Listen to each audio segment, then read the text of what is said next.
guess, kind of a double loading. But then the other aspect of it, and the reason he wants such a long time period on the weekends is for actual people who are attending events to be able to be dropped off and picked up. And I'm not sure that that's, you know, there's right around the corner of where the dry cleaner is, you can pull up there and load somebody off very easily right there. I think we should consider the two separately, the loading zone for commercial purposes versus the loading zone for pickup and dropping people off. I did want to clarify for others that there's a letter from Paul Heckford in your packet, and he did say he was not able to attend because he's receiving his 40 under 40 award this evening with the business journal. Thank you. So he apologized. Erica, do they do valet parking right now? No, Is there any intent to do valet parking? not to my knowledge. And is there anywhere on either side of the building, is this the only spot they can load? Yes, because there's a curb bump out closer to the Frederick intersection, so there's no westward parking. So it would just be pushing it in front of the next building, which is the Anderson multifamily apartment building. I don't know if everyone realizes that the building actually takes up 100% of the parcel. So there's just no area. The Anderson has the 12 parking spaces behind the atrium. There's other off-site parking for the patrons and the customers of that business. And Mr. Hackbart told me to relay that he has not received or heard of any complaints of the customers not being able to park for those who do bring their own vehicles. I'm sorry, there's parking where? Behind the atrium in the park? Oh, I was just pointing out other off-site or on-site parking available. No, behind the atrium is actually the parking lot for the Aniston apartment building. Oh, yeah. Yeah, it's just, So what do other places do, like Kensington Liquor? Do they have a loading zone? No. there's a 15-minute parking just on the corner there, and they have rear parking for customers. Kind of like 6 spots back there, or Is this maybe. unique in any fashion for the sense that, like Trustee Menta is saying, before we vote on something of setting precedents, that is Well, there a unique? Two things. I think we already have set the precedent. We have commercial businesses that have got loading zones. Secondly, I think this business is a bit unique. It's not like a store. It's an event. So people are coming in a condensed period of time, and many of them may be arriving by car, by transportation that may not stop there. That's the group that he's appealing to, and I think that is consistent with our kind of sense of public transportation or alternative transportation. And secondly, again, going back to one of the first of the reasons that I asked was it's a bit unique loading and unloading, because it's not just receiving shipments, it's receiving a lot of equipment in short periods of time. And is there any reason that the time can't be narrowed? I mean, I understand that it's unique, but just like if you're having an event, please drop off all your items. Mr. Hackbrook and I really went through that. He had it very broad, like 10 a.m. to midnight, 7 days a week, and I kept whittling it down, and so he really feels that this is very accurate, because his events will start, his large events, Friday night through Sunday, and he could have more than one event on Saturday or Sunday, and leading up to the event, there's deliveries during the event, there's then the patron drop off, and pick up, and then after, it's the taking away by the caterers and any extra additional supplies. Yeah, I agree that it's definitely a unique, business model that we don't have yet. I always just am cautious because if we get a boutique hotel or if we get some other future, the more requests that we get that we don't have them right now, I'm just worried, what are we gonna You say? could take them away too. Yeah, but once you grant it, that's way worse, in my opinion, grant it and take it away. Well, and the loading issue, I don't think is unique to this place. Like I said, there's loading You're right. in all the bars and all the restaurants on Oakland Capitol. Most of them don't have, most of them stop and double park, which is, is not great for congestion. But if that's what we're trying to do, then I think we need a loading zone at Camp and Cloud Red and Three Lions and But Harry's and all the others. None of those are across from a grade school and another grade school, the church. But I think there's, Oh, I I see. think that's also, as I look at it, there's another reason there. Yeah, because the letter. The other, And I'm curious, Leanne, do you recall the difference in road width between that section of Capitol Drive and then the Oakland? Is Oakland the same width, or I think it's a little wider? I don't know, and I don't want to That's fine. speculate, I'm sorry. Yeah, I see nothing but benefits for the neighborhood on this. I mean, it's obviously a ease for by granting it, we're relieving potential situations from the neighborhood that produce a stress on the neighborhood of having a business in the area. And just that we have to share the area so closely with residential schools and businesses, I just think this is an advantage. This is something we can do to ease those difficulties of sharing space. And by encouraging, similar to what Trustee Zoe said, I mean, the loading zone during the event is encouraging alternative transportation and shared transportation, which again is a benefit to the neighborhood.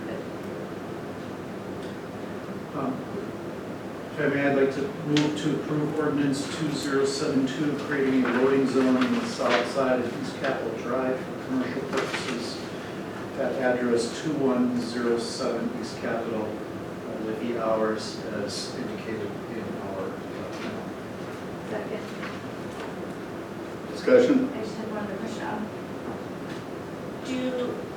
Does the businesses, were they notified and did they have any objections?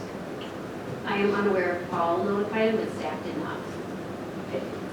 I know I made this request prior, prior meeting that anytime we take away on-street parking, we should, for parklets or for any reason, maybe, Well, I apologize. I can certainly contact them if this is approved.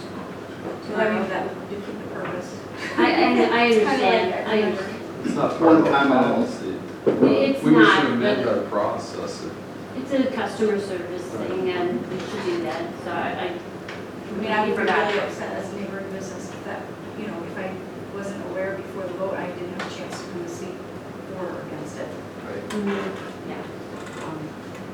Just a comment I would make on that is, with these two parking spots in front of what was the garden room, what was Mod Gen, those spots were probably usually taken up by Mod Gen garden room too, but not necessarily. Not necessarily. Not It could necessarily. be parents at Atwater, it could be, one of my customers down the street, it could be for City Market, because they kind of share, everybody shares that space right now.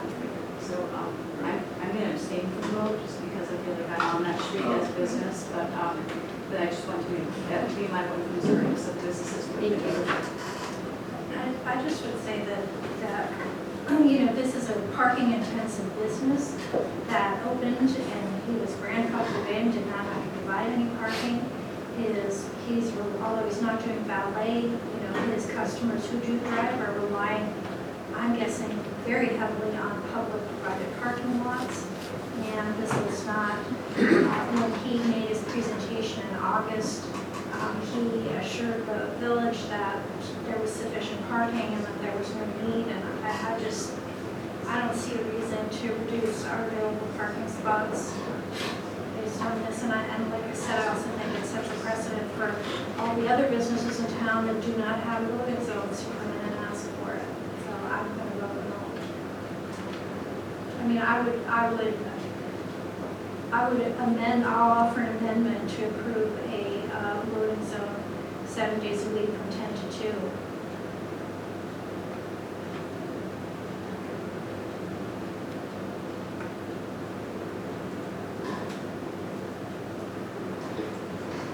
Is there a second? Okay, Dice for like a second. I think that this is kind of a unique situation. It is across from the street. It is a fairly narrow street.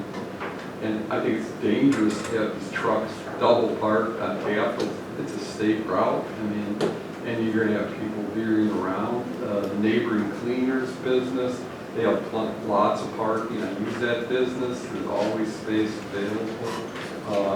When this building was redeveloped, the owner came in and invested an incredible amount of money in this building. It's good, it's been reused, and it's going to be a real asset to the community. And I think for safety reasons, it's important. Limiting it to 10 to 2 during the week, the week is great, because that will avoid when people are coming home, so the apartment owners will be able to utilize it. Then the weekend night, the times, people can park on the street, the apartment door, so they can, there's on-street parking. So I think there's just safety. It's better not to have double parking or people dropping off LA on the street where there's opportunity right there. So I'm going to vote for the ordinance. Any other discussion? Just point of clarification, trustee, not during the motion, was it, did you say 7 days a week from 10 to 2? Okay, just want to make sure. All in favor of, This is ordinance. So all in favor, let's do a roll call. trustee Maher, Yes. trustee McKay, Yes. trustee Rozak, trustee Zovic, Aye. trustee Menta, No. President Johnson. Okay. So that passed 4-1-1. That takes us to, I think we're finished with public works. Unless there's an item 5 on the next page. Strategic initiative. Trustee Zovic, You have, consideration of Wilson Drive. Thank you. You have in your package a request for qualifications that our Public Works Director has put together and is ready to go to print. It will be sent to our list of planning firms that we have worked with in the past as well. It will be posted in several places publicly so that any firm that provides these sorts of services is invited and welcome to submit their qualifications. What the qualifications are for firms to take us the next step in our Wilson Drive program, to take all the information that staff has generated, that the Wilson Drive Community Task Force has generated, that the Conservation Committee has generated, and further develop that concept into a more detailed, finished design before going to final design and final engineering drawings and bid specifications. We discussed there would be a community input period where before finalizing the design and going, as I said, for that engineering services, the selected firm would be expected to participate in a public session that we would need to show where we are or what the road will look like and the ability to provide feedback to us. At this point, there is not a specified scope of work that the firms will be proposing on, but rather simply providing their qualifications and experience for similar type engagements. The thought was after we find the appropriate firm to work with, we would negotiate a scope, which may or may not include traffic studies, which may or may not include aerial flyover and animated movement of the development process, all manner of things. At this point, it's simply a request for qualifications. We also discussed in committee that once qualifications, once qual packages are received, that staff would review and provide some ranking, and then we will convene a selection committee that will, at this point, consist of the chairs of the Public Works Committee, the Strategic Initiatives Committee, our Director of Planning, our Director of Public Works, and their representative